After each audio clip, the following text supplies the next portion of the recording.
భాషనే కొంచెం తల్లిదండ్రులు కానీ మధ్యతరగతి వారు కానీ విస్మరించే పరిస్థితి. ఇది పోవాలంటే మీరు ఏం చెప్తారు? నేను వైద్యుడిని, నేను వైద్యపరంగా చెప్తున్నాను. పిల్లలు ఎందుకు ఏడుస్తారంటే వాడికి ఫలానాది కావాలి, ఆ ఫలానాది కావాలి అని చెప్పిన అడగడం ఎట్టాగో వాడికి తెలియదు, భాష రాదు కాబట్టి. వాడుక భాషలో కూడా వాళ్ళ ఇంగ్లీష్ పదాలు వచ్చేసినాయి. ఎందుకని అంటారు? బస్సు రోడ్డు స్పీడ్గా పోతుంది, బస్సు రోడ్డు స్పీడ్ పోతుంది 4 పదాల వాక్యం. బస్సు రోడ్డు స్పీడ్ మనవి కాదు, పోతుంది ఒక్కటే తెలుగు. అది కూడా పోతే పరిస్థితి ఏంటి? ఈ మహాసభలకు సంబంధించి మీరు గమనించిన ప్రత్యేకతలు ఏంటి? నిజంగా చెప్పాలంటే కాలేజీ పిల్లల్లో కన్నా హై స్కూల్ పిల్లల్లో భాషాభిమానం ఎక్కువ కనిపిస్తుంది. ప్రధానంగా విద్యార్థుల్లో ఆసక్తి ఉంటుందంటున్నారు, ఇలా చెప్పారు. పిల్లల్లో ఉంటది, కానీ తల్లిదండ్రులు నేర్పించడం రోగికి కాదు, రోగానికి చేయాలి చికిత్స.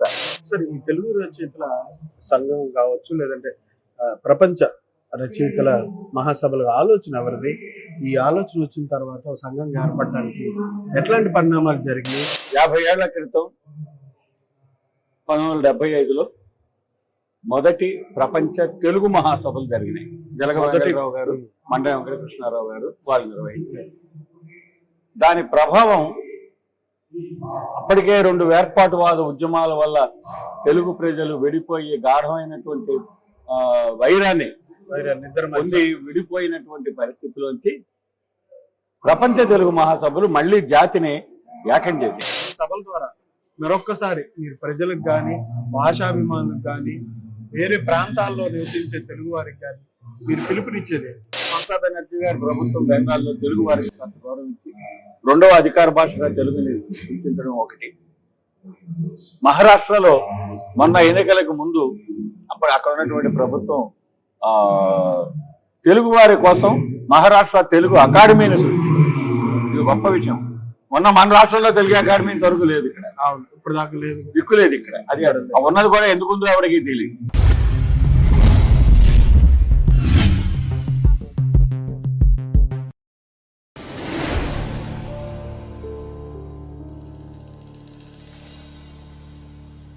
సార్ నమస్కారం. నమస్కారం సార్, ఈ సభలు 6వసారి మహాసభలు నిర్వహించడం ఎట్లా అనిపిస్తుంది? ప్రజల నుంచి కానీ, కవుల నుంచి కానీ, తెలుగు భాష పట్ల అభిమానం ఉన్న వ్యక్తులు ఎంతవరకు హాజరయ్యారు ఈ 6వ ప్రపంచ రచయితల మహాసభలకు సంబంధించి? ఒక వారం రోజులు ముసురు పట్టి సూర్యుడు కనిపించకుండా, మబ్బు పట్టి ఇంట్లో జనం బయటికి రాకుండా బంధించినట్టుగా ఉండిపోయి ఒక్కసారి సూర్యోదయం అయ్యి బళ్ళు తెల్లవారితే ఎంత హాయిగా ఆనందంగా ఉంటుందో అంత ఆనందంగా ఈ సభలకి ప్రతినిధులు వచ్చారు. ఇది మేము గమనించినటువంటి, ప్రతి మనిషిలో కూడా గమనించింది ఏమిటంటే, గత 5-6 సంవత్సరాలుగా ఎటువంటి సాహిత్యపరమైనటువంటి, సాంస్కృతిక పరమైనటువంటి ఏ రకమైన ప్రోత్సాహకం కానీ, ఏ రకమైనటువంటి దానికి సంబంధించినటువంటి ఆలోచనలు పంచుకునేటువంటి అవకాశాలు లేకుండా ఉండిపోయినటువంటి పరిస్థితుల్లో తెలుగు భాష అనేటువంటిది, అసలు తెలుగు పేరు చెప్తే అది ప్రభుత్వ వ్యతిరేకం అనే ఒక దుర్మార్గపు అభిప్రాయం. తెలుగు అంటే చాలు శత్రువు అన్నట్టుగా తయారు చేసినటువంటి పరిస్థితుల్లోంచి ఎలా అనిపిస్తోందంటే, నిజంగా రావణాసురుడు చనిపోయిన తర్వాత లంక ఎంత హాయిగా ఊపిరి పీల్చుకుందో అంత హాయిగా మనుషులు స్వేచ్ఛగా ఈ సభలకు వస్తున్నారని. తెలుగు భాషను అంత ఇబ్బంది పెట్టారా? 5 సంవత్సరాల కాలంలో తెలుగు పేరు చెప్తే ఏదో పెద్ద దేశద్రోహం ఏదో ఇక్కడ జరిగిపోతుంది అన్నట్టు వాతావరణం, పరిస్థితి అంత మునుపు ఎప్పుడు చూడలే. ప్రభుత్వాలు చేయకపోవచ్చు, మంచి జరగకపోవచ్చు, మనం ఏదో 10 అడిగితే 2 చేసి ఉండొచ్చు, కానీ అసలు తెలుగు అంటే చాలు శత్రువు అన్న అభిప్రాయం మాత్రం ఇంత స్వాతంత్రం వచ్చిన తర్వాత ఏనాడు మనం చూడలే. బ్రిటిష్ కాలంలో ఎప్పుడు అట్టా లేదు, ఎప్పుడు అట్టా లేదు. ఈ మహాసభలు ప్రధానంగా రచయితలకు సంబంధించి కావచ్చు, కవి సమ్మేళనాలు, అట్లాగే గజల్స్కి సంబంధించి కావచ్చు, వ్యాసరచన పోటీలు, విద్యార్థులు కూడా పెద్ద మొత్తంలో ఇక్కడ అటెండ్ అయ్యారు. ఈ మహాసభలకు సంబంధించి మీరు గమనించిన ప్రత్యేకతలు ఏంటి? మీరు ఏదైతే తీసుకురావాలి ఈసారి ప్రత్యేకంగా అనుకున్నారో అది వర్కౌట్ అయిందా? చక్కగా అయిందండి. అంటే మేము 500 మంది విద్యార్థుల మీద ఫోకస్ పెట్టాము. ఊరికినే తీసుకొచ్చి ఏ కాలేజీని అడిగినా 500 మంది పిల్లల్ని ఇస్తారు. వాళ్ళతో మనం ఊరేగింపులు చేయొచ్చు, అన్నీ చేయొచ్చు, కానీ మేము అలా చేయలే. మేము చేసినటువంటి ప్రధానమైనటువంటి పరిశ్రమ ఏంటంటే, రాష్ట్ర వ్యాప్తంగా ఉన్న కళాశాలలందరికీ కూడా మేము కమ్యూనికేట్ చేసి వాళ్ళ ఆయా కళాశాలల్లోంచి కాస్త భాష అంటే, సాహిత్యం అంటే అభిమానం, అభిరుచి ఉన్నటువంటి పిల్లల్ని ఎంపిక చేసి పంపించమని కోరాం. మేము 500 మంది పిల్లల కోసం ఇక్కడ ఏర్పాట్లు మేము చేసుకున్నాము. 300 చిల్లర వరకు పిల్లలు వచ్చారు, స్టూడెంట్స్. వివిధ కళాశాలల నుంచి వచ్చారు, విశ్వవిద్యాలయాల నుంచి వచ్చారు, రీసెర్చ్ స్కాలర్స్ వచ్చారు. అసలు ఇంకా కొందరైతే 10th క్లాస్ పిల్లలు కూడా వచ్చారు. మేము చాలా ఆశ్చర్యం. 10th క్లాస్ నిజంగా చెప్పాలంటే కాలేజీ పిల్లల కన్నా హై స్కూల్ పిల్లల్లో భాషాభిమానం ఎక్కువ కనిపించింది. భాషాభిమానం ఎక్కువ కనిపించింది. భాషా ప్రయుక్త రాష్ట్రాలు అని చెప్పి మన రాష్ట్రాలకు పేరు, కానీ వాళ్ళ భాషనే కొంచెం తల్లిదండ్రులు కానీ మధ్యతరగతి వారు కానీ విస్మరించే పరిస్థితి. ఇది పోవాలంటే మీరు ఏం చెప్తారు? నేను వైద్యుడిని, నేను వైద్యపరంగా చెప్తున్నాను. పిల్లలు ఎందుకు ఏడుస్తారంటే వాడికి ఫలానాది కావాలి, ఆ ఫలానాది కావాలి అని చెప్పిన అడగడం ఎట్టాకో వాడికి తెలియదు, భాష రాదు కాబట్టి. ఎలా చెప్పాలో తెలియక, వీడు ఏం చెప్తున్నాడో తల్లిదండ్రులకు అర్థం కాక, వీడు వాడికి సరిగా అర్థం అయ్యేలాగా చెప్పలేక పిల్లలు ఏడ్చేస్తారు. చెప్పలేకే, అంతే, చెప్పలేకే, వ్యక్తీకరణ చేత కాక. మనం కూడా ఏదైనా ఒక విషయం మీకు ఎవరికైనా కమ్యూనికేట్ చేయాలనుకున్నప్పుడు, మీరు జర్నలిస్టు ఒకటి రాస్తున్నారు, మీరు రాస్తదలుచుకుని తగిన పదం మీకు దొరకకపోతే ఎంత మీరు చిరాకు పడిపోతారు, ఆ పదం కోసం ఎంత వెంపర్లాడతారు. 4 పుస్తకాలు చూసి, డిక్షనరీ చూసి ఇంతకంటే మంచి పదం ఏమైనా ఉందా అని వెతికి ఎంత మనం ప్రయాసపడతాము. భాష కూడా అంతే. పిల్లలు తమ మనోభావాలను కానీ, తమ కోరికలను కానీ, తమ అవసరాలను కానీ, తమ ఇష్టాయిష్టాలను కానీ వ్యక్తపరచడానికి భాష ఒక్కటే వాళ్ళకి ఆయుధం. ఆ భాష వాళ్ళకి చాలినంత లేనప్పుడు వాళ్ళు చాలా ఇబ్బంది పడతారు. సో మనం పిల్లలు కనుక భాష సరిగ్గా అందిస్తే పిల్లలు ఎప్పుడూ భాషకి వ్యతిరేకులు కాదు, పిల్లలు ఎప్పుడూ మాతృభాషను వ్యతిరేకించరు. మనమే వాళ్ళని వ్యతిరేకించేలాగా తయారు చేస్తున్నాం. పుట్టిన పసిబిడ్డని పలకరించడానికి వెళ్ళి హలో హౌ ఆర్ యూ చిట్టి అని మనం ఇంగ్లీష్లో పలకరిద్దామని చూస్తాం. ఇది పిల్లల యొక్క మనోభావాల మీద చాలా తీవ్రమైనటువంటి ప్రభావాన్ని చూపిస్తుంది. వాడుక భాషలో కూడా వాళ్ళ ఇంగ్లీష్ పదాలు వచ్చేసినాయి. ఎందుకని అంటారు అంటే అంత మరి మన ముందు ఎవరైతే మన తల్లిదండ్రులు మన చదువు నేర్పించిన వ్యక్తులు ఆ కాన్వెంట్ పాఠశాలలో ఇట్లాంటి ప్రోత్సాహం లేదంటే ఇట్లాంటి ఇనిషియేటివ్ తీసుకోకపోవడం వల్ల అంటారా తెలుగు భాష బాగా? ఇవాళ మనం ఇంగ్లీష్ గురించి మాట్లాడుతున్నాం. బస్సు రోడ్డు స్పీడ్గా పోతుంది, బస్సు రోడ్డు స్పీడ్ పోతుంది 4 పదాల వాక్యం. బస్సు రోడ్డు స్పీడ్ మనవి కాదు, పోతుంది ఒక్కటే తెలుగు. అది కూడా పోతే పరిస్థితి ఏంటి? టెంపుల్కి వెళ్ళి కోకోనట్ బ్రేక్ చేసిరా, ఇలాంటి పదజాలాలు, ఇలాంటి భాష ఎక్కువైంది. ఈ జాడ్యం, ఇదొక జాడ్యం. ఈ జాడ్యానికి ముఖ్యమైనటువంటి ఈ మూలం ఎక్కడుందంటే ఇవాళది కాదు. ఇవాళ మనం అన్నం, పుస్తకం, మనం మాట్లాడే మాటల్లో ఎన్ని తెలుగు మాటలు ఉన్నాయో మనం వేలతో లెక్క పెట్టి చెప్పచ్చు. మనం అంతా ఎక్కువ భాగం, అత్యధిక శాతం సంస్కృతంలో మాట్లాడుతున్నాం. మీరు తెలియకుండానే మీరు రాసేటువంటి భాషలో, మీరు మాట్లాడేటువంటి భాషలో 3 వంతులకు పైగా సంస్కృతం ఉంది. 3 వంతులకు పైగా. మనం అన్నం సంస్కృత పదం మనకు ఉంది. బొవ్వ, కూడు. కూడు అన్న మాటే తీసుకోండి. బొవ్వ, కూడు చాలా చక్కటి తెలుగు మాటలు. బొవ్వ అనేది మన చిన్నపిల్లల భాషలో, బాలల భాషలో మనం వాడుకుంటూ ఉంటాం. కూడు అనేది ఏదో నీచ పదం కింద, కూటికి లేని వాళ్ళు మాట్లాడే భాష కింద మనం భావిస్తాం. కానీ కూడు అంటే కూడి తినేది, నలుగురు కలిసి వండిన ఆహారాన్ని నలుగురు పంచుకొని తినడం అన్నం, కూడు. అన్నం అన్న పదానికి అర్థం ఎక్కడుంది? అన్నం ప్రాణం ఇస్తుంది, శక్తిదాయకము, ఇవన్నీ మనం చాలా అర్థాలు చెప్పుకుంటాం. కానీ అందరూ కలిసి కూడి తినేది అన్న అర్థం తెలుగు పదంలో ఉంది, అది కూడు. కానీ ఏదైతే మనం అంత విస్తృతమైన లోతైన పదాన్ని మనం వదిలేసి, నిజం చెప్పాలంటే విసిరి పారేసి, ఇప్పుడు మనం అన్నం అన్నటువంటి సంస్కృత పదం మీద ఆధారపడ్డాం. ఆనాటి మన జాడ్యం అది. అంటే మన పదాలు పారేసుకుని సంస్కృత పదాలను తెచ్చుకోవడం ఒక గొప్ప. ఈనాటి జాడ్యం అదే జాడ్యం. ఇప్పుడు ఏంటంటే మన పదాలని పారేసి బస్సు రోడ్డు స్పీడ్గా పోతుంది, లేకపోతే టెంపుల్కి వెళ్ళి కోకోనట్ బ్రేక్ చేసిరా, ఇలాంటి పదాలతో, మాటలతో మనం మన మాటల్ని వదిలేసి, మన పదాలను వదిలేసి ఇంగ్లీష్ మీద ఆధారపడతాం. ఈ మహాసభల ద్వారా అంటే ప్రధానంగా విద్యార్థులు కూడా ఇక్కడ సమ్మేళనాలు పాల్గొంటారు. ప్రధానంగా విద్యార్థుల్లో ఆసక్తి ఉంటుంది అంటున్నారు. ఇందా చెప్పారు పిల్లల్లో ఉంటుంది, కానీ తల్లిదండ్రులు నేర్పించడం అంటున్నారు. ఖచ్చితంగా. అట్లాంటప్పుడు మీ ఇక్కడ ఎవరైతే వ్యాసరచనలు కానీ కవి సమ్మేళనాలు కానీ ఈ కొంతవరకు ట్రైనింగ్ కూడా ఇస్తున్నారు, ఈ ఆలోచన ఎట్లా ఉంది? ఆ విద్యార్థులు ఎట్లాగా రిసీవ్ చేసుకున్నారు? రోగికి కాదు, రోగానికి చేయాలి చికిత్స. రోగం ఏమిటంటే పరభాషా వ్యామోహం. ఇంగ్లీషు మనం నేర్చుకోవడం కానీ ఇంగ్లీష్లో మనం మాట్లాడటానికి కానీ నేను జాడ్యం అనట్లా.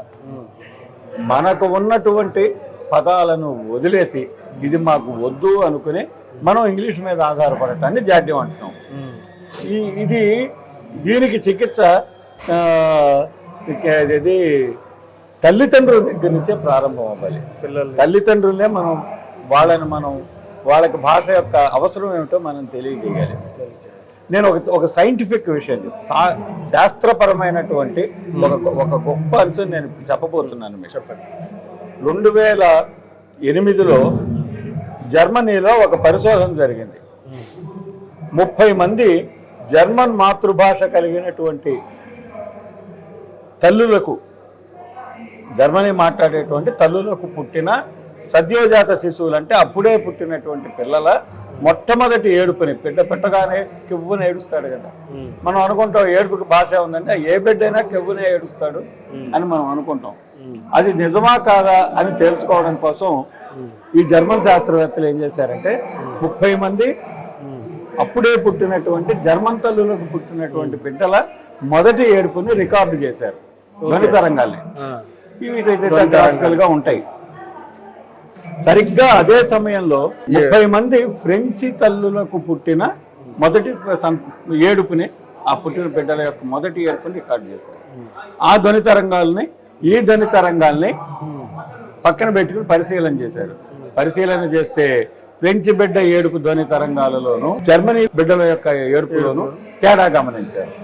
గమనించి దాని కొన్ని ఏంటంటే ఫ్రెంచ్ భాష ఆరోహణ స్థాయిలో ఎక్కువగా ఉంటుందని, జర్మనీ భాష అవరోహణ స్థాయిలో ఉంటుందని చెప్తున్నాను. ఆ అమ్మ అంటానికి తేడా ఉంది కదా. సో ఆరోహణ అవరోహణలు ఆ పదాల యొక్క స్లాంగ్ను బట్టి, యాక్సెంట్ను బట్టి వీళ్ళు ఏం చేశారంటే ఫ్రెంచ్ బిడ్డ ఫ్రెంచ్లోనే ఏడ్చాడు, జర్మనీ బిడ్డ జర్మనీలోనే ఏడ్చాడు అని తేల్చారు. ఇది చాలా గొప్ప పరిశోధన. ఏడుపుకి భాష ఉంటుంది. ప్రపంచంలో ఏ బిడ్డ అయినా వాళ్ళ మాతృభాషలోనే ఏడుస్తాడు అనేది తేల్చారు. తేల్చి ఏం చేశారంటే ఇది కారణం ఏమిటి అంటే బిడ్డ హృదయం హార్ట్ 4వ నెలలోనే ఏర్పడుతుంది. హార్ట్ బీట్ చూస్తారు కదా. 4వ నెల వచ్చేసరికి బిడ్డకి హార్ట్ బీట్ అని చూస్తున్నారు కదా. హృదయం ఎప్పుడు ఏర్పడిందో అప్పటి నుంచే ఆకలింపు మొదలవుతుంది. మైండ్ అంటే మొదలవుతుంది. బ్రెయిన్ కాదు, మైండ్. సో ఏ విషయాన్నైనా తల్లి యొక్క ఆలోచనలు, తల్లి యొక్క భాష, తల్లి మాటలు కడుపులో పెరుగుతున్నటువంటి బిడ్డ 4వ నెల నుంచే ఆకలింపు చేసుకోవడం ప్రారంభమవుతుంది. ఏదో అభిమన్యుడి కథ కాదు, అదే ఇప్పుడు అభిమన్యుడి కథ కాదు ఇది. బిడ్డ ఆకలింపు చేసుకుంటుంది. అంటే అంత మన తల్లిదండ్రులు ఆ పిల్లలకు కానీ అప్పుడు ఎప్పుడైతే గర్భంతో ఉన్నారో అప్పటి నుంచే అన్ని అలవాట్లు. బిడ్డ మాతృభాషలో పెరుగుతాడు. కడుపులో పెరుగుతున్న గర్భస్థ శిశువు మాతృభాషలో పెరుగుతాడు. బిడ్డ పుట్టిన తర్వాత స్కూల్కి వెళ్ళే వరకు కూడా మాతృభాషలోనే పెరుగుతాడు.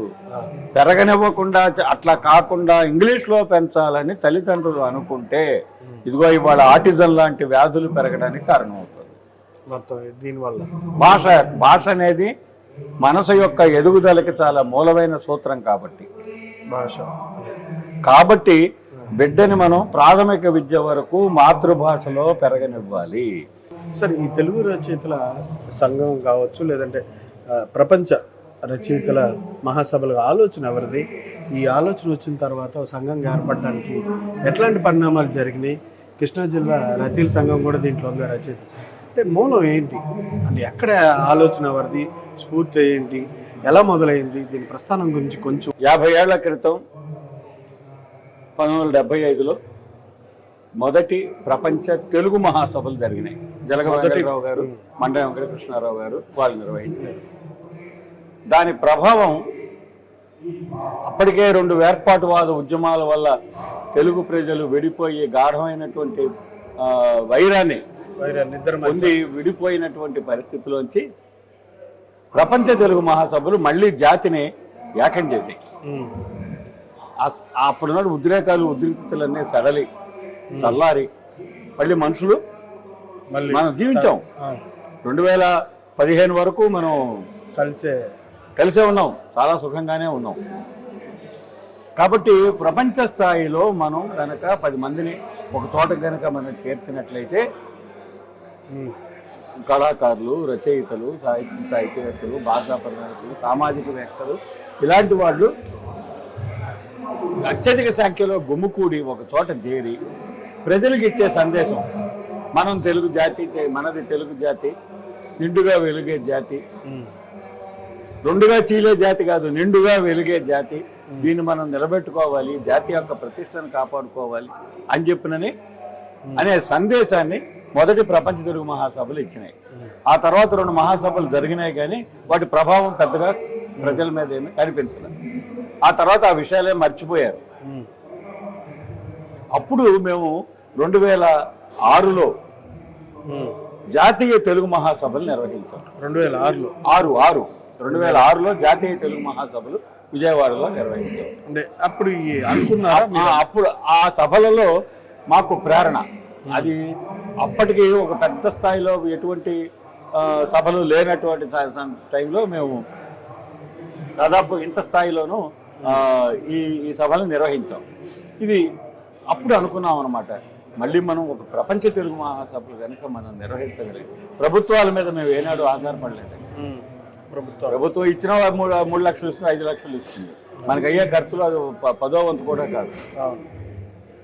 అందువలన మనమే ప్రభుత్వ పరంగా కాకుండా మనమే రచయితలందరినీ సమీకరించుకొని సాహిత్యపరమైనటువంటి ఒక ప్రపంచ వేదికను కనుక మనం నిర్మించుకోగలిగితే, దీని ఒక రెగ్యులర్గా ఇటువంటి కార్యక్రమాలు కనుక మనం చేసుకుంటూ వెళితే ప్రజలకు భాష పట్ల అభిమానాన్ని ఆ సందేశం వెళ్తూ ఉంటుంది చాప కింద నీరులాగా. అని మేము 2007లో మొదటి ప్రపంచ సభలు నిర్వహించే టైంకి పరిస్థితి ఏంటంటే 2007లో మొదలు పెట్టాం. మా పిల్లలకి తెలుగు మేము రాదండి, నా పిల్లలు తెలుగు నేర్పించట్లేదండి, నా పిల్లలు ఇంగ్లీష్ బాగా మాట్లాడతారండి అని తల్లిదండ్రులు గర్వంగా చెప్పుకునేటువంటి, పిల్లలు ఆ వచ్చే రాని ఇంగ్లీషులతో వాడు మాట్లాడేది చూసి మురిసిపోయేటువంటి తల్లిదండ్రులు ఉన్నటువంటి పరిస్థితి వ్యవస్థ. మేము 2007లో మొదటి ప్రపంచ మహాసభలు చేసి భాషోద్యమానికి ఒక రూపం తీసుకొచ్చారు.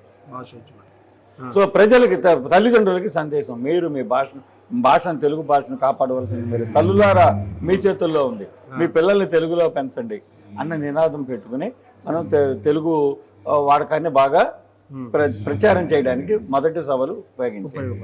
తర్వాత 2011లో సాంకేతిక పరమైనటువంటి, అంటే ప్రపంచ తెలుగు అనే ఒక భావన తెచ్చాం. మా 2వ సభలు ప్రపంచ తెలుగు అనే భావన మీద జరిగినాయి. ఇవాళ యూనికోడ్ ఫాంట్స్ దాదాపు 30-40 ఉన్నాయి. ప్రభుత్వం కూడా తెలుగులో వాడుతున్నది యూనికోడ్ ఫాంట్సే. ఏ ప్రభుత్వము 5 పైసలు ఖర్చు పెట్టి తెలుగు ఫాంట్స్ తయారు చేయించాల. తెలుగు ఫాంట్స్ కనిపెట్టిన వాళ్ళు, ఇప్పుడు మీరు సెల్ ఫోన్లో మీరు మెసేజ్లు పంపుతున్నారు తెలుగులో, అది యూనికోడ్ ఫాంట్. అక్షరాలు ఎక్కడివి, ఆ లిపి ఎక్కడిది? ఔత్సాహికులైనటువంటి, భాషాభిమానులైనటువంటి, సాంకేతిక నిపుణులు సృష్టించినటువంటి ఒక అద్భుతమైన విషయం అది. వాళ్ళ సెల్ ఫోన్లో మనం ఒక వేలుతో మనం ప్రపంచాన్ని చుట్టుకుంటూ వచ్చేస్తున్నాం, తెలుగుని బ్రహ్మాండంగా మనం వినియోగించేస్తున్నాం. అది కంప్యూటర్లో అయితే ఇంకా విపరీతంగా మనం చేయగలుగుతున్నాం. ఇంత మనం చేయడానికి ఇందులో ప్రభుత్వ పాత్ర ఏమీ లేదు, ఏ ప్రభుత్వం అయినా సరే. ఇదంతా ఔత్సాహికులు తీసుకొచ్చిన వాళ్ళకి నమస్కారం ప్రాతస్మరణీయులు వాళ్ళు మాత్రమే. అంబరీష అని రామ్షా గారి అబ్బాయి అంబరీష దాదాపు ఒక 25-30 ఫాంట్లు సృష్టించాడు. రీసెంట్ గా ఇదే సంవత్సరం, ఇది రామ్షా శత జయంతి, రామ్షా ఫాంట్ అని ఒక కొత్త ఫాంట్ కూడా తెచ్చాడు ఆయన. అట్లా ఔత్సాహికులే మాత్రమే ఈ ఫాంట్స్ తీసుకొచ్చారు. తెలుగు టైపింగ్ అంటే అను ఫాంట్లు అది కమర్షియల్, ఇదంతా ఫ్రీ. ఎవరైనా మీరైనా ఫ్రీ డౌన్లోడ్. అంత అద్భుతమైనటువంటి సేవ తెలుగు భాషాభిమానులు చేశారు. 2011లో మేము చేసినటువంటి సభల్లో అప్పటి ప్రభుత్వం 18 ఫాంట్స్ తయారు చేయించి అందులోనే Nannaya font, Tikkana font, Errana font, ఇలాగా కొన్ని హెడ్డింగ్ ఫాంట్స్ ఉన్నాయి, కొన్ని ఏమో రెగ్యులర్ ఫాంట్స్ ఉన్నాయి. ఈ 18 ఫాంట్స్ మా సభల్లో రిలీజ్ చేశారు. మీ సభల్లో? మా సభల్లోనే రిలీజ్ చేసింది, ప్రభుత్వం వచ్చి చేసింది. కీబోర్డ్ ఒకటి ఏర్పాటు చేసింది. తర్వాత మేము మొట్టమొదటి న్యాయపాలన మీద ఒక సదస్సు నిర్వహించాం. తెలుగులో న్యాయపాలనకు సంబంధించిన అంశాలన్నీ కూడా తెలుగులో తేవాలోనే రావాలి. ఆ తర్వాత ఏమైందంటే కుజుపట్ల ఆనంద్ గారు సిలికాన్ వ్యాలీలో వీళ్ళని కూడా ఇది సెల్యులార్ కంపెనీలను వాళ్ళని కూడా పిలిచి సెల్ ఫోన్ల తయారీదారులను కూడా పిలిచి చేసినటువంటి సమావేశంలో యూనికోడ్ ఫాంట్స్ని లాంచ్ చేసి దాని తెలుగు కంప్యూటర్లకి అలాగే దీనికి అనుసంధానం చేయడం మీద వాళ్ళు వర్క్ చేయబట్టే ఇవాళ మనం ఇవన్నీ మనం వాడుకోగలుగుతున్నాం, విశేషంగా వాడగలుగుతున్నాం. ఇట్లాంటివన్నీ మీరు ఈ సభల ద్వారా ద్వారా ప్రజల్లో కానీ కవుల్లో కానీ వ్యక్తుల్లో కానీ చైతన్యం తీసుకురావడం ఇట్లాంటి కీ ఫ్యాక్టర్స్ ఇంకా ఏమున్నాయండి? ఈ సభ జరుగుతున్నాయి అంటే ఇది ఖచ్చితంగా కొన్ని ఫలితాలను చూపించి తీరాలి, కొంత ప్రభావాన్ని సమాజం మీద ప్రసరింప చేయగలి. 2015 విడిపోయిన తర్వాత, రాష్ట్రం విడిపోయిన తర్వాత మేము 3వ ప్రపంచ మహాసభలు చేసాం. 2019 ప్రభుత్వం మారిన తర్వాత 4వ ప్రపంచ సభలు చేసాం. 2022లో 5వ ప్రపంచ మహాసభలు చేసాం. 1922 సభల్ని అప్పటి ప్రభుత్వం మేము వ్యతిరేకిస్తున్నామని ప్రకటించింది. ఇది నాకు చాలా ఆశ్చర్యం వేసింది. తెలుగు అంటే చాలు మేము వ్యతిరేకిస్తున్నాం ఏమిటి, ప్రభుత్వం వ్యతిరేకించడం ఏమిటి? ఏ పార్టీలకి ప్రభుత్వానికి సంబంధం లేదు కదా. తెలుగు భాషని అభిమానంతో నిన్న జస్టిస్ రమణ గారు చాలా చక్కగా చెప్పారు మన మీటింగ్ లో. తెలుగు అంటే ప్రభుత్వ వ్యతిరేకం అనే అభిప్రాయం తప్పు. తెలుగు అంటే ప్రభుత్వ వ్యతిరేకత ఎందుకు అవుతుంది? మన భాషది. అంటే ఇంతకాలం మీరు ఈ సభలు నిర్వహించి ఎంతో కొంత మార్పుతో పాటుగా సమాజం మీద బలమైన ముద్రను వేస్తున్నారు తెలుగు భాష విషయం. ఖచ్చితంగా ఇది ఎంతవరకు మీకు సంతృప్తిగా ఉంది? అలా వేదికలు ఏమైనా మారే అవకాశాలు ఏమైనా ఉన్నాయా? ఇక్కడికి మనకు 2000 మంది వచ్చారు నిన్న, ఇవాళ 2000 మంది వచ్చారు. ఈ 2000 మందిలోనూ ఒక కమిట్మెంట్ ఏర్పడుతుంది. ఏంటి? మనం భాషను కాపాడాలి, భాషలో మాట్లాడాలి, తెలుగు మన సాహిత్యాన్ని మనం సమాజపరం చేయాలి, చాలా మారాలి, అంత కన్జర్వేటివ్ అదే పద్ధతిలో మోసపోసిన విధానాల నుంచి మనం బయటకు రావాలి. ఆధునిక సాంకేతిక పరిజ్ఞానం చాలా వచ్చేస్తుంది, డిజిటలైజేషన్ చాలా ఎక్కువగా జరుగుతుంది, మన సాహిత్యాన్ని కూడా డిజిటలైజేషన్లో తీసుకెళ్ళాలి. ఇలాంటి ఆలోచనలు ఇవాళ 2000 మంది రచయితల్లో మనం ఇవ్వగలిగాం. ఇక్కడ అది మామూలు విషయం కాదు. ఇది మీ ఇంట్లో కూర్చుంటే రాదు. రచయిత ఇంట్లో కూర్చుంటే బయటకు వచ్చే విషయాలు కాదు. ఇది ఖచ్చితంగా 2000 మంది మీద మనం చూపించగలిగిన ప్రభావం ఏమిటంటే, మనం ఎలా మారాలి, సమాజాన్ని మార్చాలంటే మనం ఎంత మారాలో ముందు చూపించాలి. అది చూపిస్తాం. ఈ సభలు ప్రయోజనం ఏమిటి అంటే, సమాజాన్ని మార్చవలసిన వ్యక్తులు మారడం కోసం ఈ సభ జరుగుతుంది. మార్పు ముందు రచయితల్లో రావాలి. వీళ్ళప్పుడు సమాజాన్ని తదనుగుణంగా మారుస్తారు. అంతవరకు అందుకనే మొత్తం సబ్జెక్ట్ అంతా మార్పు. మొత్తం పరిశోధనా వ్యాసాల సంపుటి. ఎక్కడెక్కడ ఏ రంగాల్లో మనం మార్పు తెచ్చుకోవాలో, ఎక్కడ మనం మారాలో, ఎక్కడ సమాజం మారాలో, ఎక్కడ ప్రభుత్వం మారాలో, ఎక్కడ ఆలోచనలు మారాలో ఇందులో మేము వ్యాసాలు తీసుకొచ్చాం. ఈ మహాసభల సందర్భంగా నిన్న విడుదల చేసినటువంటి పుస్తకం మార్పు. ఈ సభలంతా కూడా మార్పే. అసలు మార్పు తప్ప ఇంకొకటి చర్చ లేదు ఇక్కడ. ఏమిటంటే, రేపటి తరం కోసం ఇప్పటి మనం ఏం మార్పు కోరుతున్నామో మనం అభిప్రాయాలు పంచుకోవాలి. అభిప్రాయాలు పంచుకోవడం ద్వారా చైతన్యంతో పాటు రాబోయే రోజుల్లో కూడా దాన్ని మళ్ళీ ఇంప్లిమెంట్ చేయడం ఇలాగ జరుగుతూ ఉంటే గానీ, సదస్సులు సభలు జరుగుతూ ఉంటే గానీ ప్రజలలో మార్పు తీసుకుని రావాలి అంటే మనం ఇటువంటి భారీ స్థాయిలో, ప్రపంచ స్థాయిలో మనుషులు, రచయితలు చోట సమావేశమై, ఇప్పుడు మీ అందరూ, మీ మీడియా ప్రజలకి సందేశం, మా సందేశాలు అందిస్తుంది. అది నేను ఇట్లా కూర్చున్న స్టేట్మెంట్ ఇస్తే జరిగేది కాదు. ఇంతమంది కలిసి ఒకే ఒక్క మాట, తల్లిదండ్రులారా ఆ భాషను కాపాడండి. ఆర్టిఫిషియల్ ఇంటెలిజెన్స్ ఒక ప్రతిభావంతుడైనటువంటి రచయిత ఆర్టిఫిషియల్ ఇంటెలిజెన్స్ కనుక ఉపయోగిస్తే మహా గొప్ప రచనగా అది తయారవుతుంది. ఈ సభల ద్వారా మరొక్కసారి మీరు ప్రజలకు కానీ, భాషాభిమానులకు కానీ, వేరే ప్రాంతాల్లో నివసించే తెలుగు వారికి కానీ మీరు పిలుపునిచ్చేది ఏంటి? భారతదేశంలో వివిధ రాష్ట్రాలలో తెలుగు వారు జీవిస్తున్నారు. కేరళ, తమిళనాడు, మహారాష్ట్ర, కర్ణాటక, ఇటు వస్తే గుజరాత్, ఢిల్లీ, బెంగాల్, ఒరిస్సా, ఇక్కడ జీవిస్తున్నటువంటి ప్రజల యొక్క భాషాపరమైన స్థితిగతులు ఒక్కో రాష్ట్రంలో ఒక్కో రకంగా ఉన్నాయి. తమిళనాడులో పరిస్థితి ఘోరంగా ఉంది.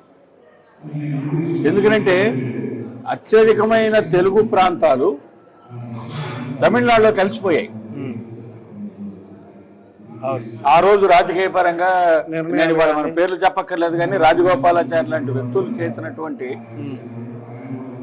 ఒక విధమైన వాళ్ళ స్వార్థపరమైనటువంటి అంశాల వల్ల తెలుగు ప్రాంతాలన్నీ తమిళనాడులో కలిసిపోయి, అలాగే అనేక తెలుగు ప్రాంతాలు కర్ణాటకలో కలిసిపోయి, అనేక తెలుగు ప్రాంతాలు నాందేడ్ దాకా తెలుగు, నాందేడ్ వరకు ఉండేది, మహారాష్ట్రలో కలిసిపోయి అక్కడ ఉన్నటువంటి జీవితం తెలుగు ప్రజలు అటు కన్నడానికో, ఇటు మహారాష్ట్రకో, ఇటు తమిళానికో కాకుండా, ఇటు తెలుగుకి కాకుండా రెంటికి చెడ్డ రేవళ్ళుగా మిగిలిపోయారు.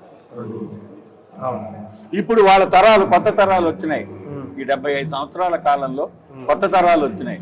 ఈ కొత్త తరాలు వీళ్ళు అక్కడ స్థానికంగా వాళ్ళు తమిళ పిల్లల్ని పెళ్లి చేసుకున్నారు. వాళ్ళకి పుట్టే పిల్లలు మాతృభాష తమిళ, తెలుగు.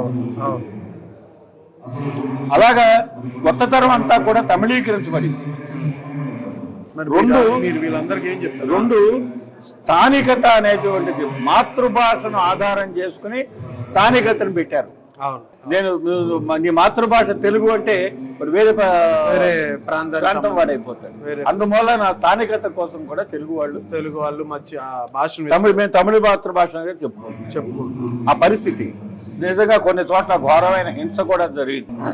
తెలుగు వాళ్ళ మీద చాలా దాడులు కూడా జరిగినాయి. మిగతా ప్రాంతాల్లో అంత లేకపోయినా తెలుగుకి సమాదరణ లేదు. ఇటీవల కాలంలో మమతా బెనర్జీ గారి ప్రభుత్వం బెంగాల్లో తెలుగు వారికి కొంత గౌరవించి రెండవ అధికార భాషగా తెలుగుని గుర్తించడం ఒకటి. మహారాష్ట్రలో మొన్న ఎన్నికలకు ముందు అక్కడ ఉన్నటువంటి ప్రభుత్వం తెలుగు వారి కోసం మహారాష్ట్ర తెలుగు అకాడమీని సృష్టించింది. ఇది గొప్ప విషయం. మొన్న మన రాష్ట్రంలో తెలుగు అకాడమీ ఇంతవరకు లేదు. ఇక్కడ ఇప్పుడు దాకా లేదు, దిక్కులేదు. ఇక్కడ అది ఉన్నది కూడా ఎందుకుందో ఎవరికి తెలియదు.